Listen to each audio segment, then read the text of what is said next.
చేస్తారో అనుకోరు, ఏ పార్టీ పని అవుతుందో అని భయం ఉన్నారు. నేనైతే చెప్తా ఉన్నా, తెలంగాణ రాజ్యాధికార పార్టీ మా అన్నలకు మా అక్కలకు ప్రజాస్వామ్యయుతమైనటువంటి ఎలక్షన్లో పాల్గొనడానికి ఇది సరైన వేదిక. ఈ వేదిక ద్వారా మేమందరం కూడా రేపు ప్రజాక్షేత్రంలోకి వస్తాం. రేపటి తెలంగాణ రాష్ట్రంలో సుదీర్ఘమైనటువంటి పాదయాత్రను తెలంగాణ రాజ్యాధికార పార్టీ చేపట్టబోతా ఉంది. ఈ పాదయాత్రలో మేమందరం కూడా మా అక్కలందరి చేత ఈ కార్యక్రమం నిర్వహించుకుంటాం. రాబోయేటువంటి మహిళా రిజర్వేషన్ ఎవరికి ఉన్నారో లేరో మాకు తెలియదు, కానీ 33% వచ్చినా 43% వచ్చినా తెలంగాణ రాజ్యాధికార పార్టీలో మా అక్కలకు పోటీ ఎక్కువైపోయింది. ఇప్పుడు సరిపడా రిజర్వేషన్ మాకు ఇవాళ మా పార్టీ నుంచి మా అక్కల రూపంలో దొరికింది. 33 కాదు, మహిళ 50% ఉంది కాబట్టి 50% కూడా మేము వెనక ముందు ఏం ఆలోచించం.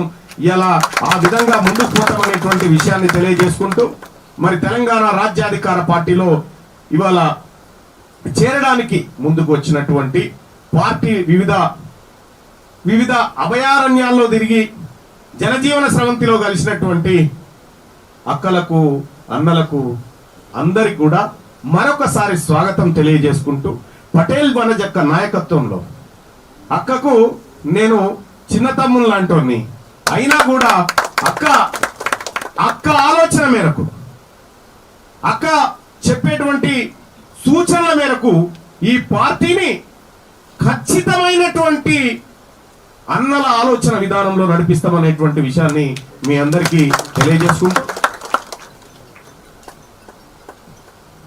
ఇంకా ఇదే కాదు, నేను వాస్తవానికి నేను అనుకున్న పటేల్ వనజక్క తమ్మి ఎట్లా మరి వాళ్ళు సరిపోయేటట్లేదు కదా అని చెప్పానండి.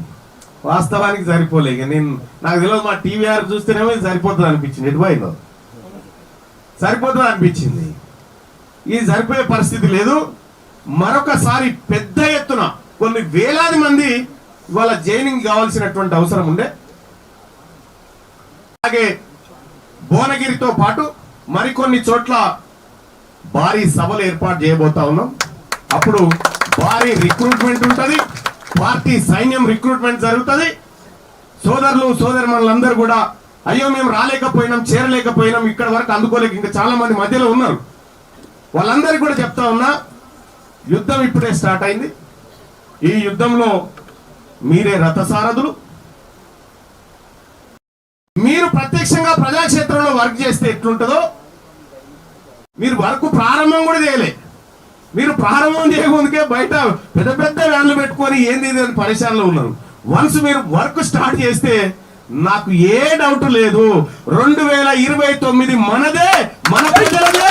2029లో ఖచ్చితంగా తెలంగాణ రాజ్యాధికార పార్టీ బీసీల ప్రభుత్వం ఏర్పడి తీరుతుందని చెప్పి తెలియజేసుకుంటూ, మరి అక్క ఈ పార్టీకి ఎంత గౌరవం ఇచ్చింది, ఈ పార్టీ కూడా అక్కకు అదే స్థాయిలో గౌరవిస్తూ, ఈ రోజు మేము 6 నెలల కింద ప్రకటించిన తెలంగాణ రాజ్యాధికార పార్టీ మహిళా అధ్యక్షురాలు పటేల్ వనజక్క అని చెప్పి ఆ రోజు ప్రకటించిన, ఇప్పటి వరకు అక్క కళ్ళు వేసుకోలేదు.